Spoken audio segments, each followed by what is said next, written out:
Tonight I watched two films starring Charles Farrell. He is an actor I dearly love. Both these films were from 1930. However, one was a silent film and one was a talkie. The thing about Charles Farrell is he's beautiful and has a very expressive face. He also has a terrible, terrible voice. A terrible voice. And so it's tough to watch his talkies because you're like, you're so pretty, but shut up.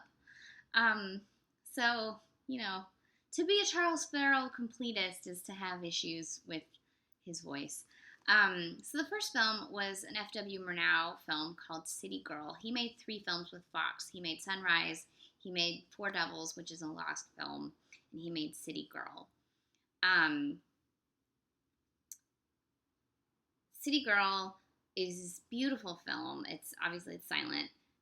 It's about a man who's gone to Chicago to sell his father's wheat. He's played by Charles Farrell.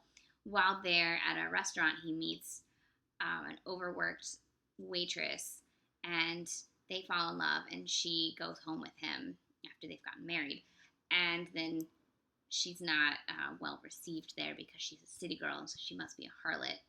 And that whole section at home is interesting. But the thing I loved the most about the beginning is you see sort of her loneliness both in the city and like in this busy eatery, but also at home. And she has this sad, horrible little apartment that's like literally right by the L train. She has this little plant that's dying that she's trying to like keep alive. And then she's got this like animatronic bird that is just so sad, and that's all she has.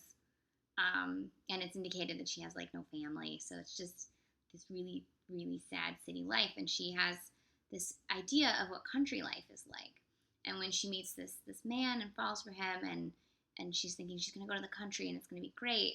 And then they get this scene that is just so beautiful. It's one of the most beautiful scenes probably in all of cinema, with the two of them just running. They're excited. They're newlyweds. They're going through this wheat field. They keep falling in and out of the frame and into the wheat field and back out of the wheat field. And it's just beautiful exuberance with love and life and laughter. And then they're both so happy. And then the Charles Farrell character sees his house, and he realizes, like, you realize something's not okay. You've already kind of seen his parents, so you sort of know something's not okay.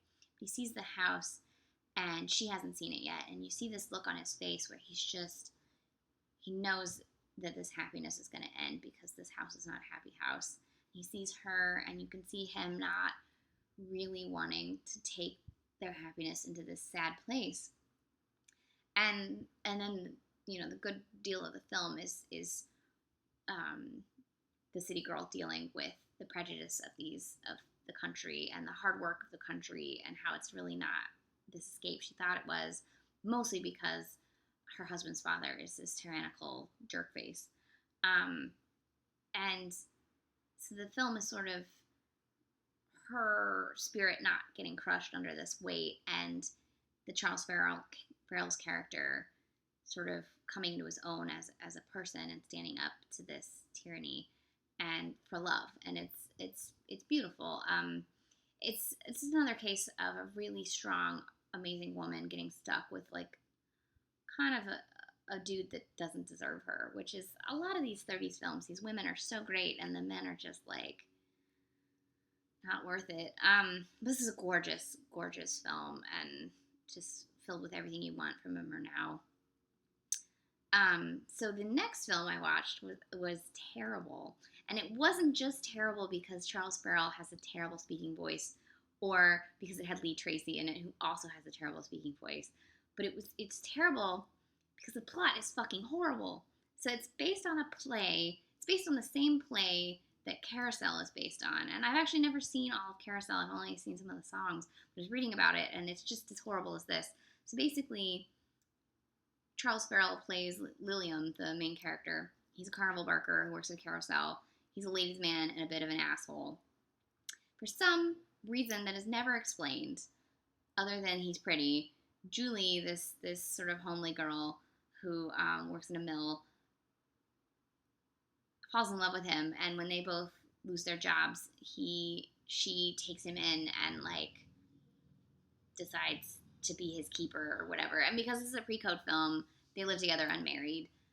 And then he just is a loaf and a bit of a jerk, and you're like, and she's like, to her aunt, she's just like, oh, we can't nag him because he's trying to be great. And it's like, he's not trying to do jack shit, girl. Just kick him out or make him, lift his own weight. Like, Jesus. So, she turns out to be pregnant. So now he's like, I gotta go be a man. But, like, the only thing he's good at is either being a carnival worker or crime. And so he tries to, like, rob. I'm spoiling this whole movie because I really didn't like it. Sorry. So he tries to rob this thing.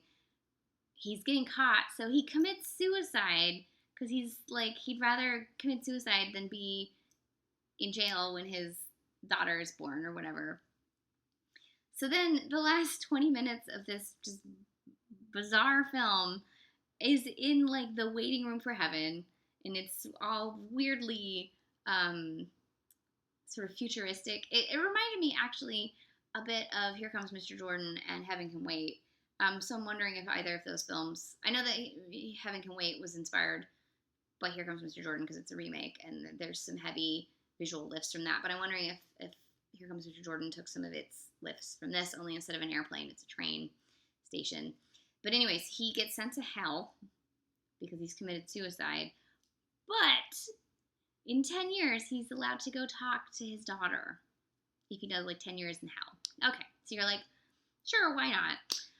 So he goes, and the daughter is just like, you're weird, I don't like you, leave me alone. And instead of like abiding by her wishes, which is pretty much what the like keeper figured he was gonna fuck up again anyways, he slaps this little girl, and then leaves because he's fucked up and he has to go back to hell.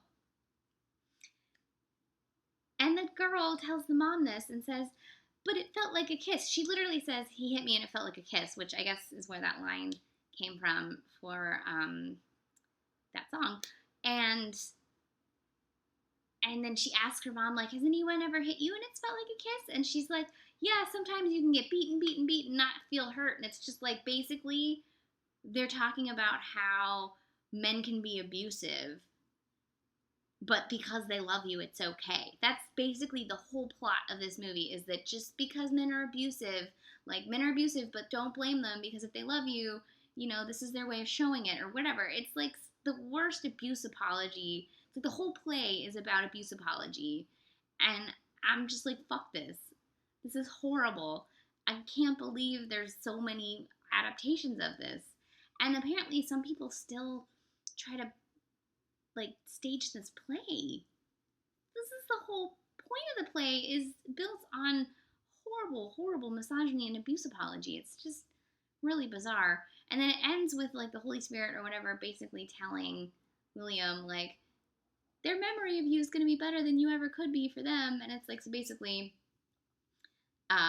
they're going to remember that he loved them and he won't be able to abuse them or whatever. And so that's the happy ending. And I'm just like, she's wasting her entire life on a memory of an abusive dude, and she's not going to ever try to find real love. Like, fuck this story.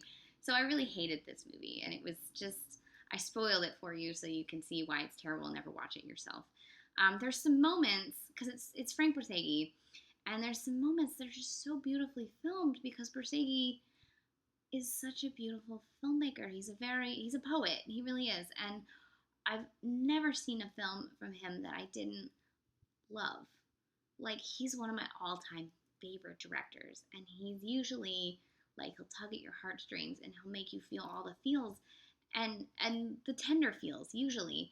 And instead of feeling tender feels, I just mostly felt anger at how horrible this entire story was. It just really pissed me off. So I just can't even come close to recommending this film. So you watch City Girl and just love it because it's beautiful. And really, unless you're a Borzage or Charles Farrell completist, you can skip Liliom. You really, really can. Both these films were from 1930. They both starred Charles Farrell, and that is what I did with my